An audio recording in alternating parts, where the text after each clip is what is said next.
Based on early returns, sure looks like AJ Preller pulled all the right strings at the trade deadline. Padres been looking like a different team the last week or so. We'll see if it continues. They put themselves in real good position, and we are here to discuss it. It is the On Friar podcast. He is Derek Togerson. I am Darnay Tripp.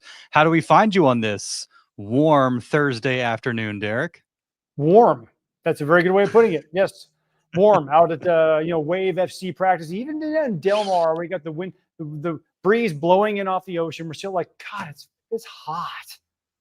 Yeah. It's going to be it seems like it's going to be a toasty weekend at Petco Park if you're going to those games. Stay hydrated, take care of yourself, find some shade if you need it.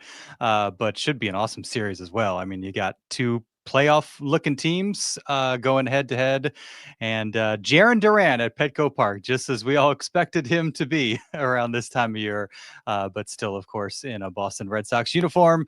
So we'll look ahead to that and talk about what we've seen so far from the new additions, as well as, speaking of Red Sox that are looking good, how about the Xander Bogaerts guy? He's swinging the bat pretty well. We'll see Nick Pivetta this weekend too. So much to discuss. First things first, thanks to OGs, the sponsor of the On Friar podcast. Appreciate all they do for On Friar and the NBC7 sports team. If you aren't making it out to Petco Park, want a place to catch a game, be indoors, temperature controlled environment with a good meal, maybe a cold beer in front of you, on OG's is the right place to do it. Bunch of locations around San Diego County, tons of TVs, awesome menu, which they are constantly updating, a bunch of specials and an awesome beer list. So shout out to OG's, appreciate all they do for us. Without further ado, here's the welcome music.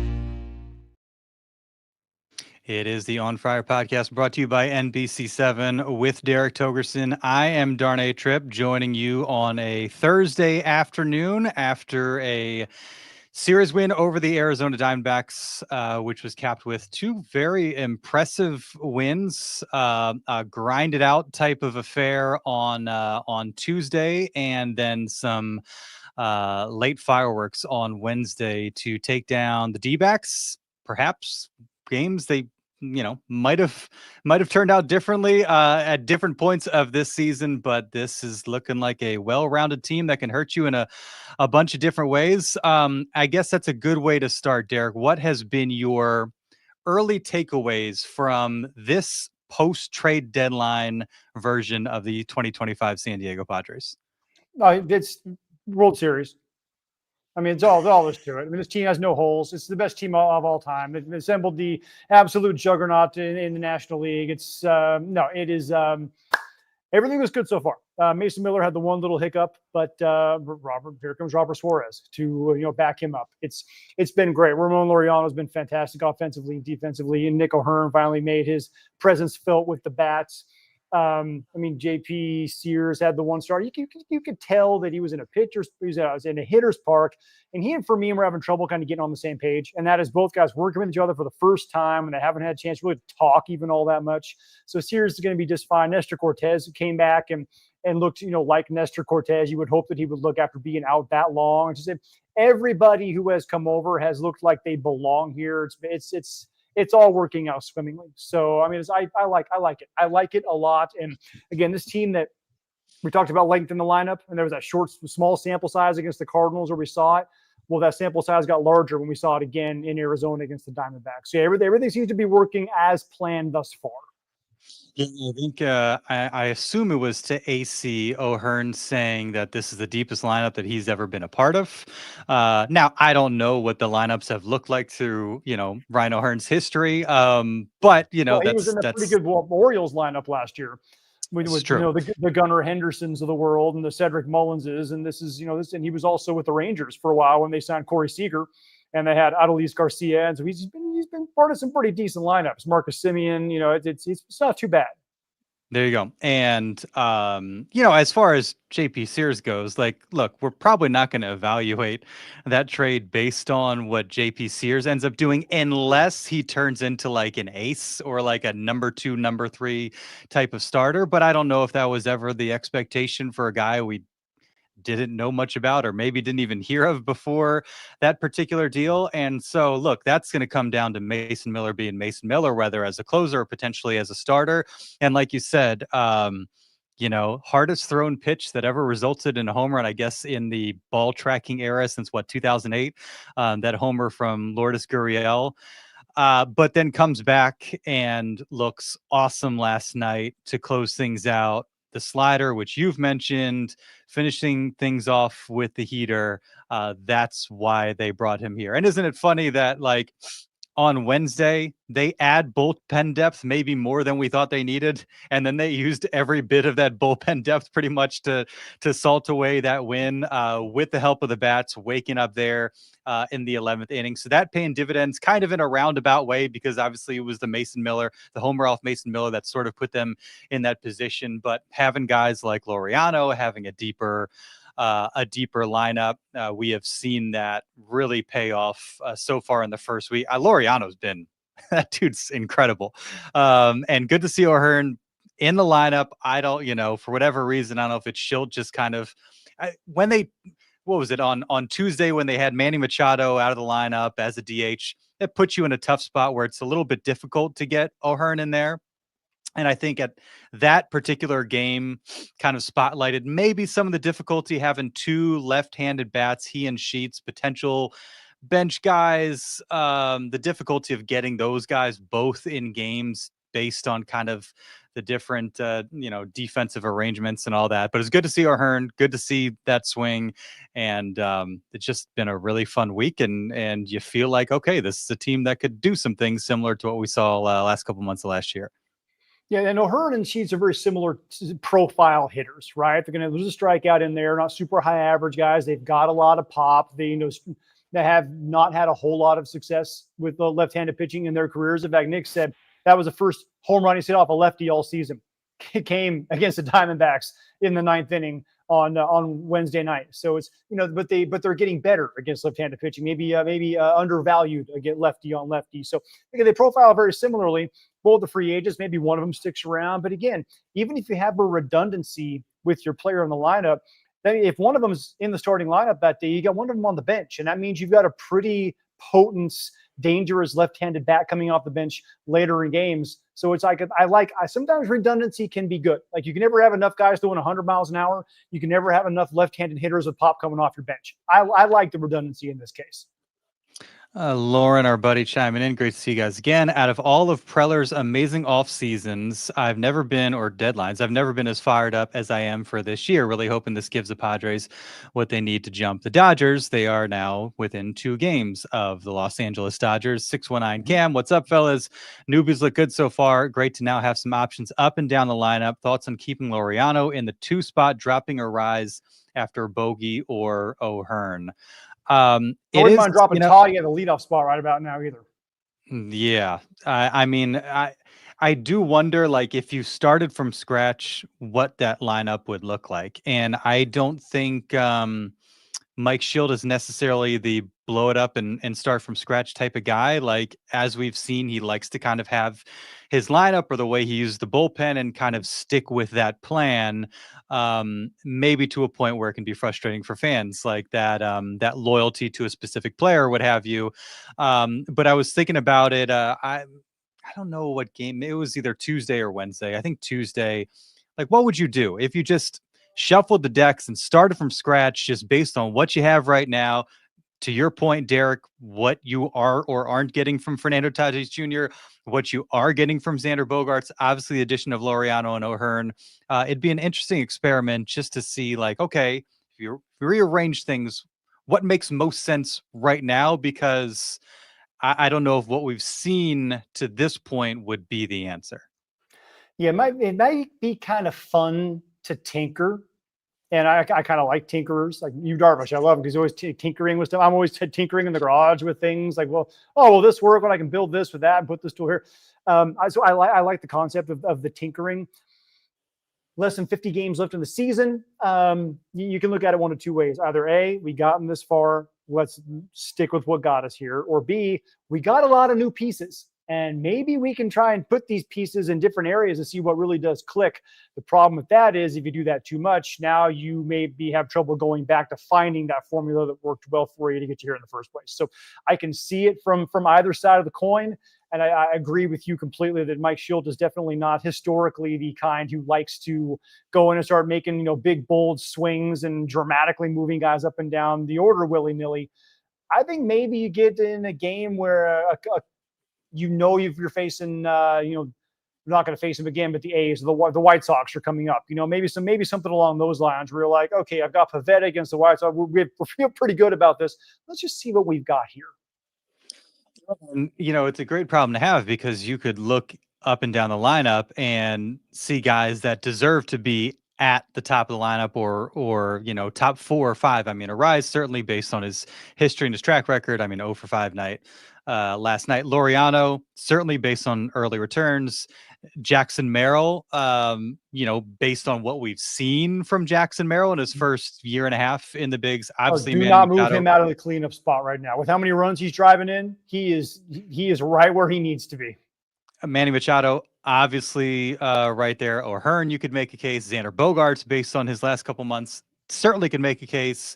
Jake Cronenworth, somewhere, 6 through 9, you probably feel pretty good about that. Freddie Fermin, Iglesias has been getting some reps in the field, and so you feel kind of good about him in that spot. But it'll be really interesting again, like when you're in those must-win games, magic number down to 5 type games, when you're in the Dodger series that are coming up, when you are in October, what the day in and day out lineup looks like, and it'll be interesting to see how it evolves, if at all, from where it is now, where pretty consistently you're looking at Tatis, Arise, Merrill, Machado and Merrill in some order, and then, Bogaerts, O'Hearn, Laureano, and having those guys down, 6 and beyond makes them really, really dangerous. And you have a guy in Laureano's arm. I think 619. Somebody mentioned. Here we go. Chris Taylor Cruz for me has been on fire too, and AJ Castell's piece on him this morning shows that he's a perfect fit. He's looked that way. He's done a little bit of everything. No clear holes in the lineup is not something that we have said about the Padres really to this point in the season. Yeah, your number 9 guy is one of the guys who's swinging the bat the best for you right now. And I talked to Jeremiah Estrada on Sunday after he pitched 2 straight days. And this is what I'm talking about with Sears trying to get on the same page with Fermin, is that Saturday night, Jeremiah Estrada throws for the first time to Fermin in a game. And you can see that, Jeremiah was kind of calling through PitchCom. You can call your own game these days. So he was telling him what he likes to throw in this situation. About 4 or 5 times, he told him what pitch he wants to throw.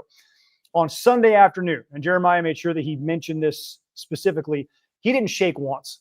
Fermin already, after working with him one time for 1 inning, had the exact game plan that Estrada wanted to go with. And by the way, Jeremiah struck out the side that day. So he is assimilating and understanding these pitchers so quickly. It's really, really impressive to see how much care he puts into being a good defensive catcher and calling the game, just to give the pitchers the kind of comforts that they like having. Right, you saw that with working with Darvish. Everybody who works with Darvish has to understand he throws 93 different pitches. So it takes a while to understand. That's why he likes Victor Caratini so much. Just keep him here the whole time because he's worked with him so long. He understands what you wants to do, right?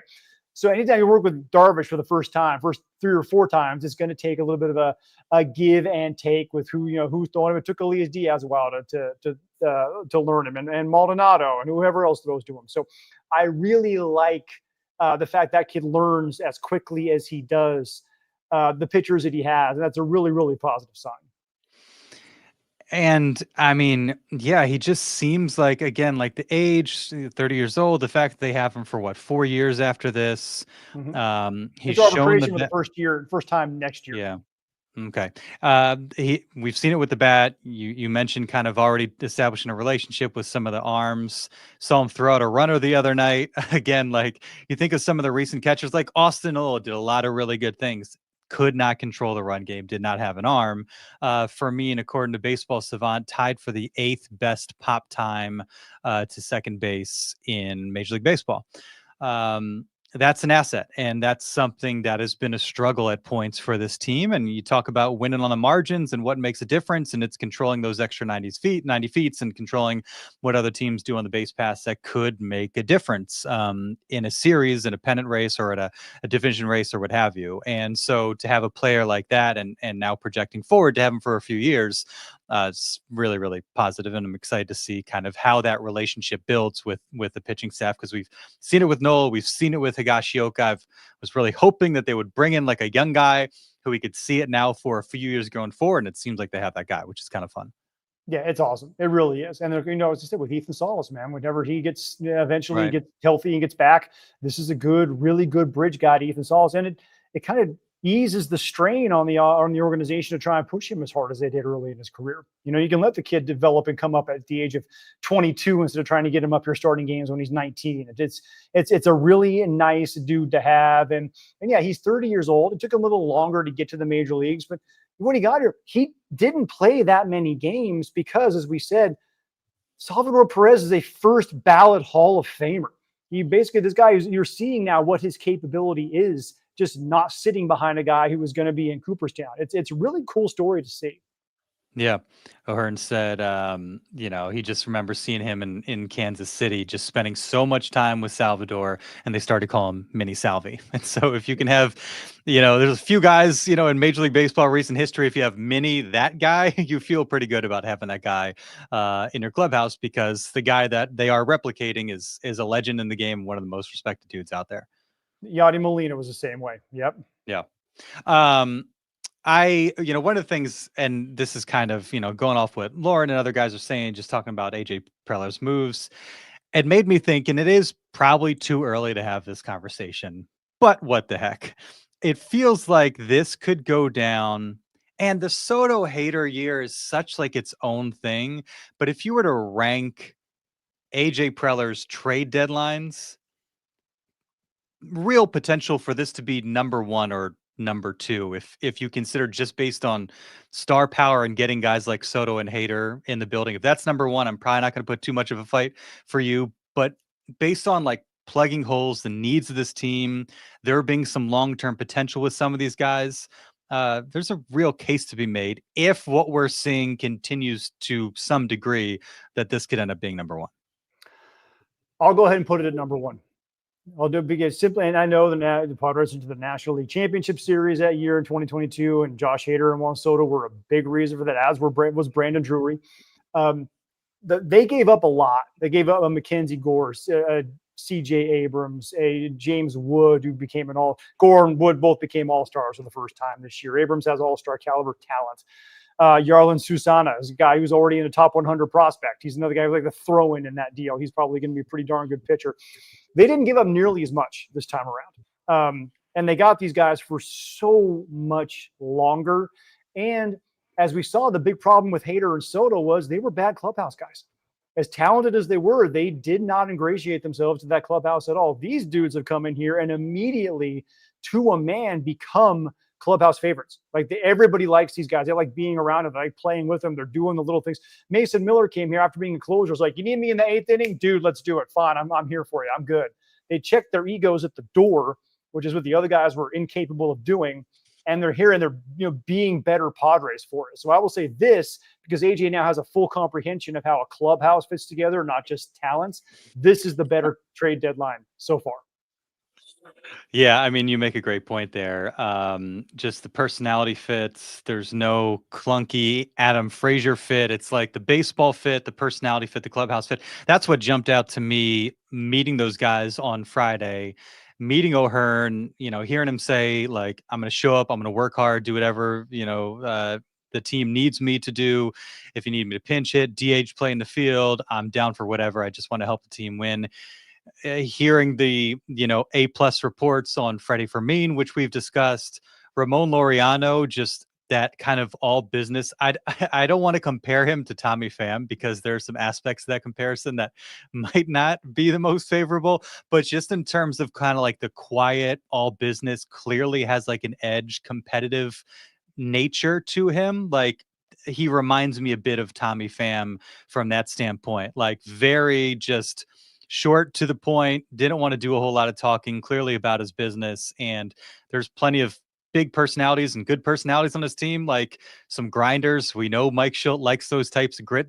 These guys just feel like grit squad type guys. And again, like you said, with Mason Miller, using him wherever they need to use him, and we'll see what the future holds from him. It just felt very much right away like they got the personality side of it right, which, to your point, is can, or at least can be, as important as getting the lineup and the baseball fit correct. Yeah, and plus Laureano's got an absolute hose. And watching that dude throw the ball from left field is that's a different weapon. I will always remember that throw he made with the A's. Remember, he goes all the way back into left center field, turns around, makes the catch, and throws, I think it was like 301 feet, something like that, in the air to double off the runner at first base. It was one of the most insane throws I've ever seen in my entire life. It was like right up there with the throw Acuna made the other day on the fly ball down the right field line, and then throws the 300-foot rocket in the air to get the advancing runner at third base. Like it's one of those throws you look at and just go, did I just see what I think I just saw? It's wild. He made kind of one of those at Petco Park, and is over the weekend. I think it was Saturday or Sunday, where he gets back there, he takes one hot man and he throws a missile into second base, and the runner kind of looked up like he got in there safely, but his foot hit the bag and Jake made the catch. It was like, whoa, where'd the ball come from? So he's kind of showing off like, y'all don't want to mess with me. And with his arm and left and Tatis's arm and rights, Jackson Merrill's a converted shortstop with a really good arm, and he has the weakest arm of the three. So it's going to be very difficult for opposing teams to run or take extra bases on that Padres outfield. And as you know, come the playoffs, that means something. Every little run, every bit of run prevention matters in a tight series. And that's when you've got guys out there who maybe just make that third base coach think a half a beat longer about sending a guy. That makes a difference. Yeah. Also, not from the outfield, but that Jose Iglesias play on Tuesday in was that the 9th or 10th inning? 10th inning, I think it was, where he backtracks the bag and is fading away and beats the run at a first. It's every so often you see like those plays that you pointed out, like clearly insane. I think that play from Iglesias and a lot of the plays we see from Manny Machado are like, we don't understand how difficult it is to make that throw. Fading away, the time it takes to get to the bag and to beat the runner, that's stupid. Go try and do that on a baseball field somewhere, and you'll see how difficult that is. It's nuts. I wonder if you thought the same thing that I thought, and the same thing that our good friend Roberto thought when that play was made. Roberto immediately sent me a text that looked like Manny, and what it immediately thought of, because it's the ground ball, almost blindly step back and find the bag. That was the triple play from last year. Yeah. I mean, it was almost identical, the footwork that Iglesias made. I was like, this is weird, right? That you can take out a guy like Manny Machado, who's one of the best defensive third basemen in the history of Major League Baseball, and put in a dude like Iglesias, and he can do almost the exact same thing with that kind of arm strength across the diamond. Was like, wow, that's damn impressive. Yeah. Nice guy to have on the bench. He's also come through again Wednesday night in some big spots with the bat as well. Chris De La Cruz chiming back in. We've come a long way from celebrating AJ's offseason of Will Middlebrooks, Matt Kemp, Will Myers, Derek Norris, Justin Upton and company. Yes, we have. I forgot about Will Middlebrooks. Wow. That's interesting. That's a great call to throw him. To have to be a big enough Padre fan to throw him in there I give credit for that one. That's very, very nice, Chris. I mean, that was probably the beginning of AJ learning the lesson about clubhouse fits and personalities. And I think that's been an ongoing thing that he's learned. And maybe this deadline is evidence that he's found the right touch from that standpoint. We also learned you only get Matt Kemp when he's on cycle. You don't get non-on cycle Matt Kemp, because he gives you what he gave you here in San Diego. Then he goes off somewhere and goes back on cycle. And for about 4 months, it comes Matt Kemp again. Like, you get on cycle Matt Kemp. Poorly timed by AJ. Yeah. What's it been like for you? I feel like you discussed potential Mason Miller deals a number of times before it actually happened. And I probably rolled my eyes. Yeah, that was my pet project. Yeah, either rolled my eyes visibly or just in my brain, like, that's not going to happen. And sure enough, here it is. He made it happen for you, Derek. What's it been like watching Mason Miller as a Padre? that slider is wicked, man. It's as fun as seeing 103 on the scoreboard is, and it's awesome and it's great. And I know, Darnay, when we go to like to spring training, I've been around a few guys just watching them throw bullpens who throw 100+ miles an hour, and you can literally hear the baseball cooking the air as it comes to the catcher. It's one of those crazy things that you'll experience, and that's a really good pitch. But the slider is nuts. It's just nuts. It comes from the same tunnel with the same arm speed, with the same angle, and it's 14 miles an hour slower and has bite to it. It's like you saw those hitters with the Diamondbacks on Wednesday night. They were so geared up for the fastball. How many of those sliders did they just watch because they were like, "I'm not ready for this. I'm going to wait for. I've got to be so quick to the fastball. I'm just going to wait for it to show up." And the first two hitters didn't get one. And the 6 pitches, strikeout. I was thinking we have an immaculate inning on our hands. It's his combination of pitches is so elite that it's just so much fun to watch him pitch, man. The interesting thing, for whatever reason, the four-seamer hasn't been as effective this year. A -3 run value so far this year, an 11 run value a year ago. Slider, as you've mentioned, I think even last Thursday, being kind of the weapon that doesn't get as much attention because of the four-seamer. And, we saw him run himself into some trouble against Gurriel on Tuesday with the four-seamer. And, you look at that at bat, it's a lot of four-seamers in similar spots. And, you look at the heat, you look at the heat map, and it tends to be up in the zone. And there might be some science behind that, just the ride that comes with throwing the ball that hard. But that's, an interesting thing. Is he able to kind of get that? Because, again, last year, based on Savant, fastball run value,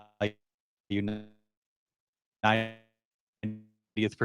percentile, breaking run value 91st this year, breaking run value 24th or 24th percentile. So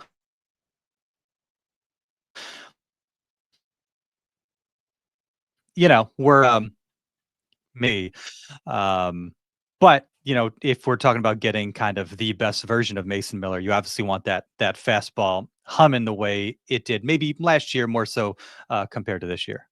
Yeah, when they play off each other, it's deadly. It's straight up unhittable. You're right. While the heat is certainly there, it's not.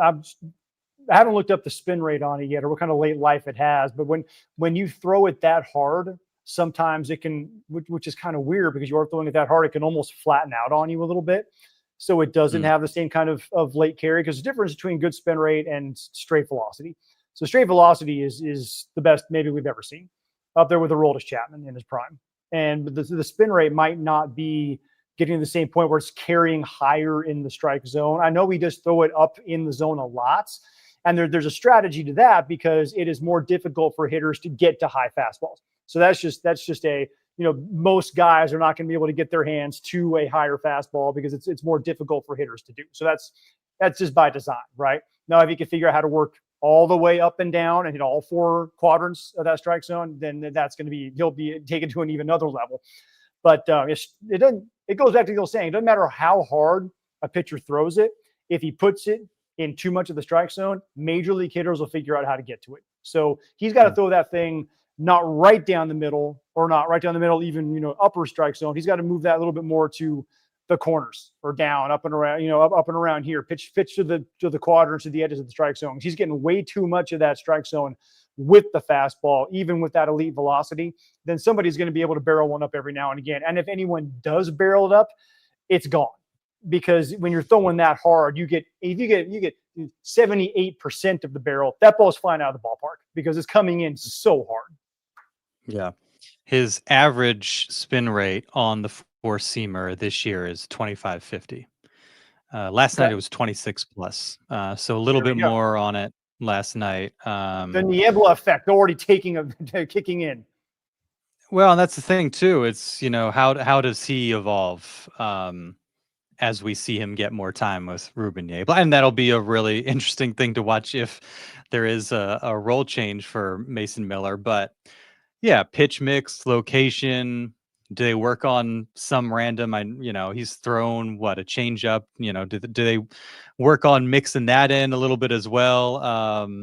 Just an interesting. The spin rate was above average Tuesday as well, not to the Yeah, level that it was Wednesday. 2350 or so is like major league average for spin rate. You get 2500 are starting to get like this is pretty good. pretty good. Solid. That'll play in the bigs. No, not we too think. shabby. Yeah. Not too shabby. But it's been fun, and it's especially on the replays, just seeing how late guys are on that pitch. It's just like got to be devastating. Like, what do you do? Good for Lourdes, connecting the way he did, and he had seen it a few times before he took that swing. But gosh, when he just blows it by guys and they're swinging so late, it's fun to watch. Yeah, I've been in the box and seen like 96, and looks like an aspirin coming in.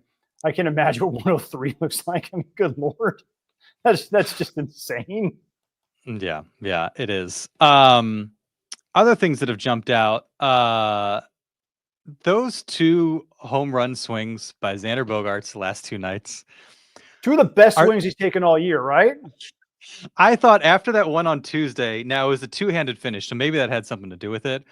But I was like, that's got to be the most powerful swing we've seen from Xander Bogaerts this year. It was a 105 plus. It wasn't his hardest hit ball. Those who know Letters to AJ on Twitter does a great job writing about the team. He commented or replied to me, it was his hardest hit ball that he hit in the air. So, a lot of those like 110, 112 worm burners, as opposed to 105.8 in the air and hitting it a long, long way. And then the one last night looked more like a classic Xander Bogaerts one-armed finish, but he cleared that sucker out just like he did to a homer a couple weeks ago that was inside that I think you talked about. Just completely different looking swings. I don't know. I can't make heads and tails of why, but I love to see it. And it looks like the guy that if you go back and watch highlights, Xander Bogaerts, every Xander Bogaerts homer from 2022, those are the types of swings that you see. And I'm glad it's finally arrived. Yeah, it's so many of his swings look like he was like almost, he's not doing this, but it looks like he's taking his top hand off the bat before he even makes contact. Right. Yeah. It's almost like he's getting up here. It's almost like he's like kind of like it's like one of these like almost like trying to guide the ball around. This one, he was all the way through. It's like he's really taking that top hand. And this is what Albert Pujols always said was the most important part was his top hand, getting like you're chopping down wood, like you're hitting someone with an axe. This is the one that pulls it through. This is the one that controls where the barrel is. Together, you can really generate some serious bat speed. It was almost like he was just forgetting that he's right-handed and that's his top hand and that's your power arm. Use it. Use your power arm to hit the baseball. When he took that swing and finished with the nice big high finish, I went, oh, we're on to something here. Because if he replicates that swing, we've got a dangerous hitter on our hands. And I'm just praying that that's the guy that we're seeing now. For 2 strikes, great. Go back to just kind of guide the ball around, do your little dinkers and doikers. It's great. No bad hops when you're walking back the dugout on strike 3. I love that. I get it. That's a great 2-strike approach. He shouldn't be swinging like that when it's 2-0. And I've seen way too many 2-0, 3-1 swings where he's just trying to, put the ball in play, hit a single somewhere. When he's aggressive like he was on those swings, now we start getting excited about Xander Bogaerts.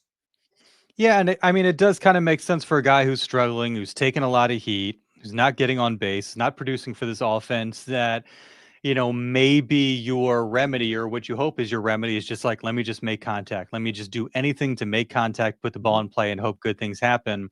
We've seen a lot of bad BABIP luck for Xander Bogaerts in the attempt to do that. Where, it's just like stick the barrel out there. And there's very little behind it. And you're like, why is this guy, especially when you see like, now Corbin Carroll's well built, but like a little guy like Corbin Carroll that just demolishes the baseball. like, Xander Bogaerts, I've stood next to him. This is a buff dude. He should be able to demolish baseballs. And we've seen him do that again. And I think everything you're saying makes a whole lot of sense. And hopefully it's just like the confidence coming back and maybe not having to be so fine and just trusting his like strength and athleticism and natural baseball acumen to show through. Well, there's no way Xander Bogaerts should be being out homered by Jose Altuve, but it seems to happen more often than not. Yeah. Yeah, it's Chris saying most powerful X in a Padres uniform. And it's now going on 2 months since the day after he came through with that game-tying double against the Dodgers and then came back and had, 3 hits and a homer the next night. 41 games, 155 at-bats, hitting .342 with a .937 OPS, 6 homers, 13 RBIs. 21 strikeouts to 53 hits, limited strikeouts. He's been awesome. And I think the fear for a little while is like, we've seen a flash in the pan. We've seen him do it for a couple few weeks, maybe a month, going on 2 months now. Makes it feel like it's more real. And I think just from talking to Xander and hearing him talk about the way things have gone, like, I don't think it's a stretch to say there was some confidence, maybe some mental things that have popped up. It was hard to believe that he ever just lost it, that physically it was just gone. It just never made any sense. And so him maybe just being in his head, trying to do things in an unnatural way, just wasn't working for him. And then something clicked and he got his swagger back. And now we're seeing it. That would make sense, and hopefully that's the case, and we see this version of it. To some, look, you're not going to hit 342 with a 937 OPS probably for 5 months straight, but some version of that where he's a productive guy. You show the pop from time to time, a little bit of slug, extra base.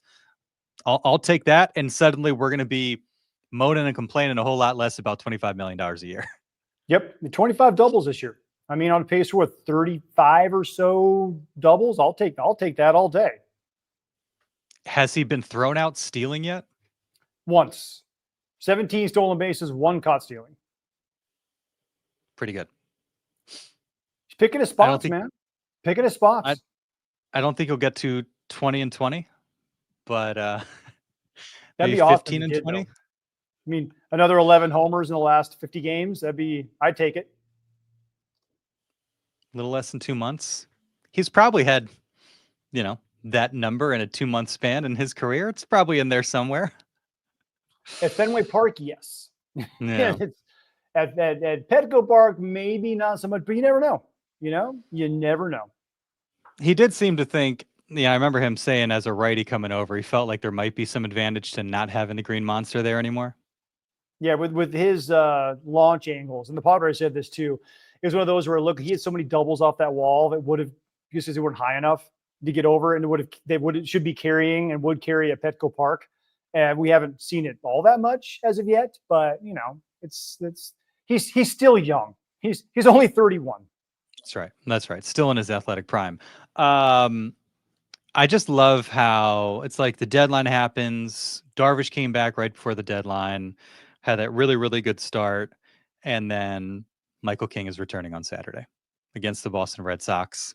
And hearing him talk the last couple times, it gave you a lot of just him being so positive, saying that he felt good, learning more and more about how this thing is reacting, getting past it, made you think, okay, he's probably not far off, because it is not the soft tissue type injury where you can worry about. There's no concern about re-injuring this thing. It was just a freak thing that happened. They kind of had to wake it back up and get it functioning the way it normally does. Once that started happening, it seemed like just kind of your normal on-ramp to a season. Throws 61 pitches on Sunday, came out of it feeling good. Here we go on Saturday, which also, like the JP Sears thing, I think there are some people like, that guy sucked in his first start. We're setting him down. Like, okay, this was probably the plan all along, knowing that Michael King was getting close.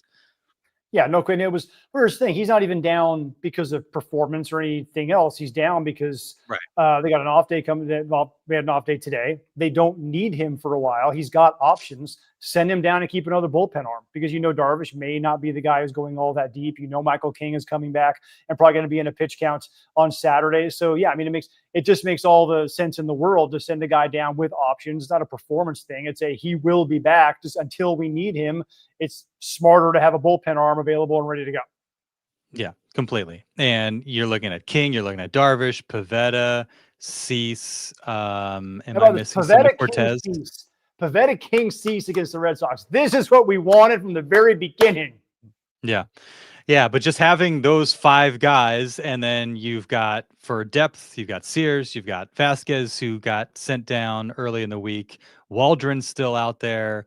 You've suddenly, for a rotation that was kind of short on reliable arms, you have now this surplus where like the depth guys, Randy Vasquez plus, are no longer your like 4th starter, your 5th starter.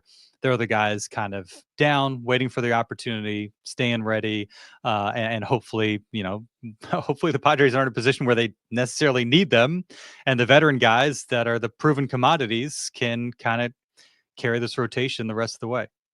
And that's with trading Stephen Kolek and Ryan Bergert at the deadline. I mean, can you imagine if they hadn't had to part with those guys too and brought in all the arms that they did? It'd be like, what is going on here? Or did you have, I got a real crowded waiting room all of a sudden for the guys waiting to get their number and in the lobby. It's, Nestor Cortes threw well for his first big league start since April after dealing with elbow issues. That was a pretty good start, working with somebody new, a new catcher, and also in a hitter's ballpark. I was impressed with what I saw from Nestor because again, he was on a pitch count. You would think just continue to get better. It's really, really encouraging to see that they've got dudes with an experience with experience moving down the stretch here that have pitched in big time games and big time situations. I am very bullish on this rotation right now. Mm-hmm. Yeah, and Cortes, again, the deal that was late in the deadline last Thursday, or at the deadline last Thursday, we're all like, Nestor Cortes, where'd that come from? Now it's kind of like a no-brainer, especially like, look, when you gave up Bergert and Kolek, you needed to fill out the rotation. And, Sears potentially factoring into that. But when you can flip Brandon Lockridge, and all the best to you, Brandon Lockridge, you're still with a really good ball club. But flip him for a guy that's been a proven big league arm. It's just it's a no-brainer that I don't know if any of us saw coming or expected. AJ, look, we expected, potentially another arm, but that was also thinking that Cease might go. Once you hear that Cease is staying, then you figure, okay, like they might be all set. No, we're going to flip Brandon Lockridge for Nestor Cortes, and now we have like 5, Michael King being relatively new in terms of being a starter, but like 5 proven big league arms. That is what our rotation is right now. Guys coming off injuries and that sort of thing.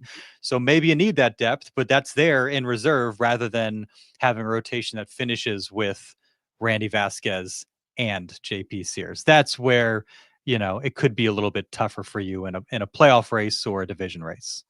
And who's throwing bullpens again?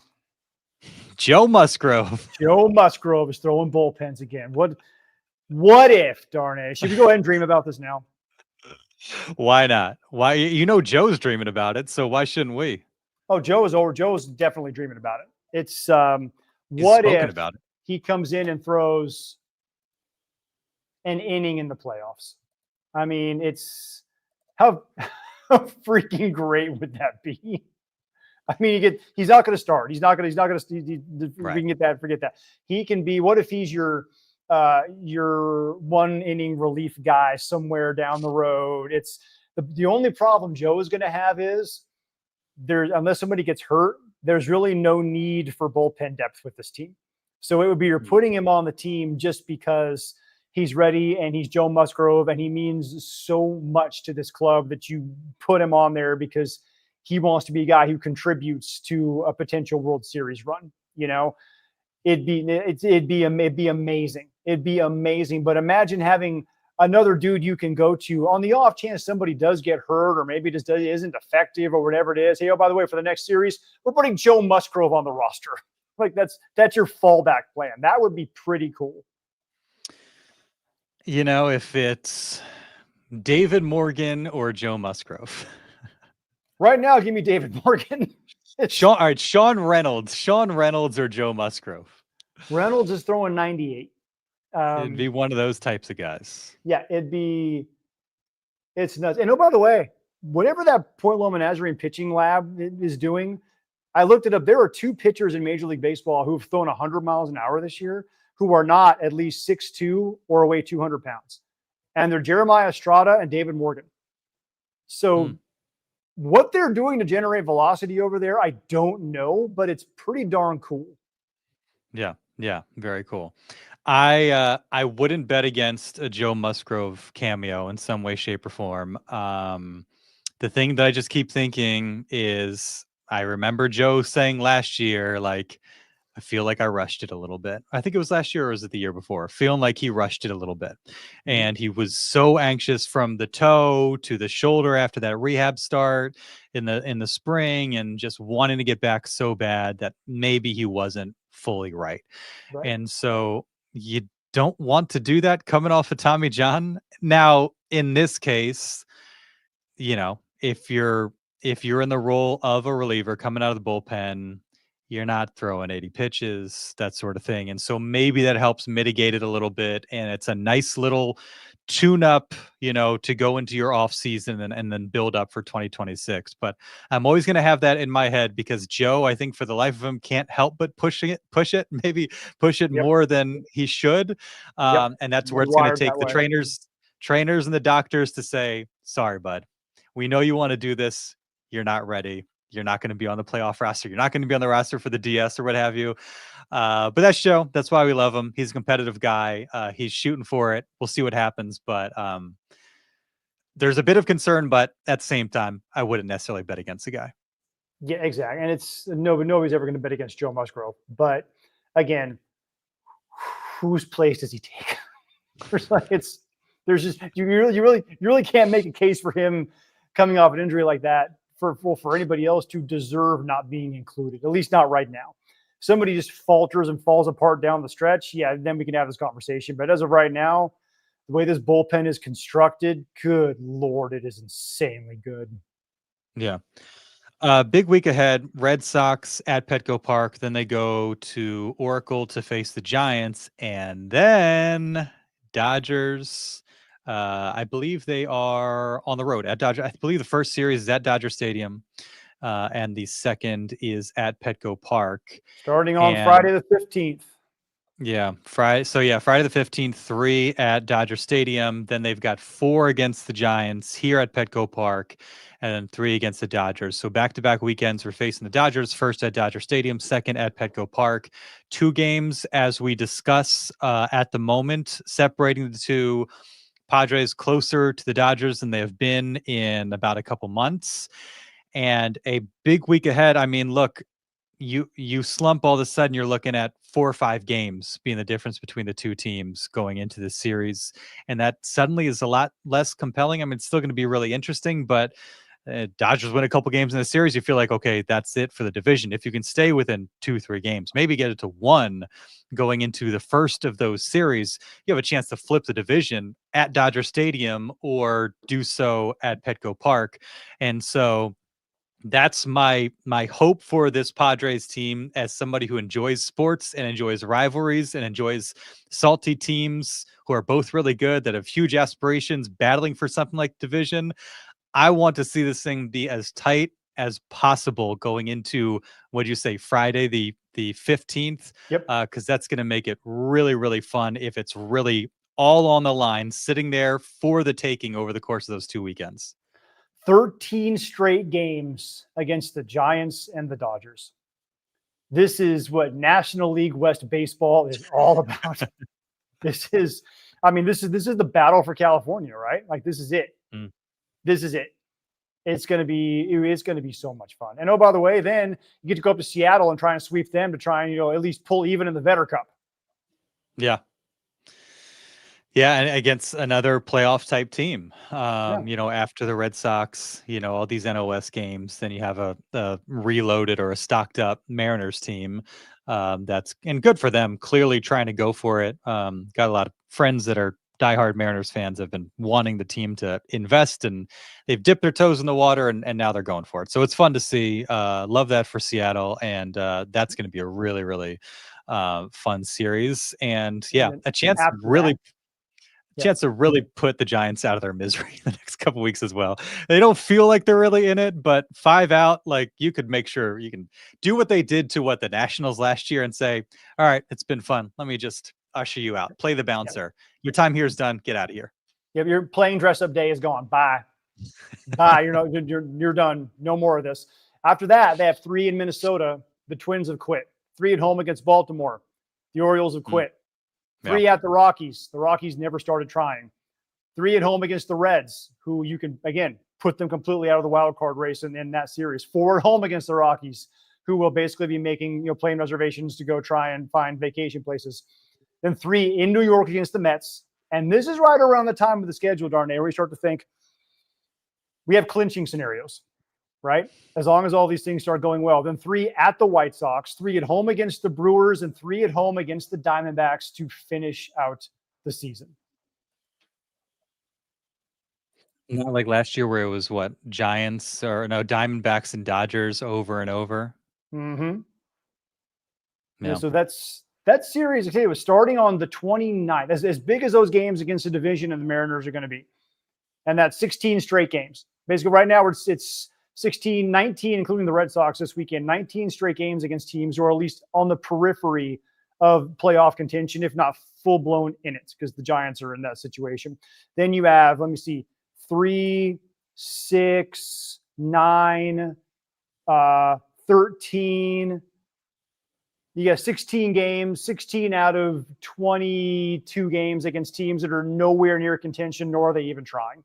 So that could be the difference in the season and getting the playoffs right there. Love it. Love it. It's shaping up. It's shaping up very nicely. Good on the Mets for doing the Padres some favors as well. They've lost 4 straight, 2-8 in their last 10. And so the Padres, who for weeks it felt like were holding down that last wild card spot, now they've got a 4-game cushion between them and the Reds, who are the first team out, who are trailing the Mets by 3 games. So maybe that makes you feel a little bit cozier, a little bit more solid footing. And it's just been nice, whereas in years past where you've got 3 teams that are just outside of the wild card vying for a spot, in reality, it's probably just going to be the Reds unless the Giants shock us during these 2 series against the Padres. It's looking like a 4-team race for 3 spots. And based on the way the Padres are playing, it's there's a reason to, I think, feel pretty confident. Who's going to be first place? By the way, the Marlins are only 6 out. Remember I told you a couple of weeks ago, the Marlins are not as bad as people think they are. No, they've been hot. Yeah. They've been playing. It's only a game under 500. They're playing pretty well. But also, the Padres have the number 5 seed right now. Again, if the playoffs started today, they would be the 5 seed, which means they would avoid going to play the Phillies in Philadelphia in the wild card series, and they would instead go to Wrigley to face the Cubs in the wild card series. And I would much rather deal with Chicago's pitching staff than Philly's pitching staff. Yeah. And Philly's got a closer now. Yeah, which they did not to this point. Yeah, pretty darn good one. And by the way, Jed Hoyer, what the hell was he doing at the trade deadline? It blows my mind Chicago did not do something. Chris, this might be. I think this is probably wishful thinking, but I appreciate where it comes from. What are the chances the Dodgers somehow fall off and get edged out of the playoff race? 0. The chances are 0. Now, can they fall off and lose the division and be a wild card team? Absolutely. But there is no chance in Hades that the Dodgers somehow find a way to miss the postseason entirely. This can dream. Joe can dream. We can dream. I got a question for you, Derek. Yeah, they will. Evening of August. When you wake up Monday, August 25th, who will be in first place in the NL West? That's going to be after that second Dodgers series here at Petco Park. Correct. I want to say the Padres and Dodgers will be tied for first place in the Ooh, National okay. League West. All right. Just because I'll that take it. sounds sexy. I'll take it. Well, Padres being in first place sounds even sexier to me. But Yeah, that just sounds sexy. So I wanted to. they will be tied, but the Padres will own the season series. Oh, okay. All right. I don't know what the math is on what they need to pull off to do that because Well, they have to win the two series. Was it 2 and 5 or something like that? I don't know. All right, that's good because you established that you have faith the Padres can do it this year, unlike last year. So I want to see just how optimistic you're feeling about them at this stage. I'll take tied August 25th. I'm not mad at that. Yeah, like I said, man, this is the first time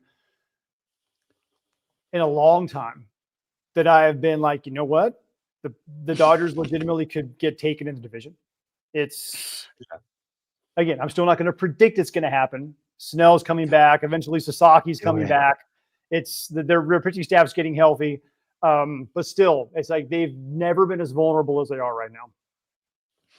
How amazing would it be if, well, when is Sasaki coming back? Is he going to come? Well, he won't be back in time. Sometime late August, which probably means early September. Okay. All right. Well, I would imagine you'll be out of Petco this weekend. Catch some of that Red Sox series. Correct. You enjoy that. And we'll be with you in a week to set the table for Padres Dodgers. Hopefully we're talking like a 1-2 game gap between the teams and put the ball up and let them fight for it. Excited Tip it off and let them go, man. Let them go. Thanks, everybody. Appreciate all those that chimed in, watched on YouTube, or listened on the pod. We appreciate you very much. Thanks for being part of this with you, and we will catch you next week.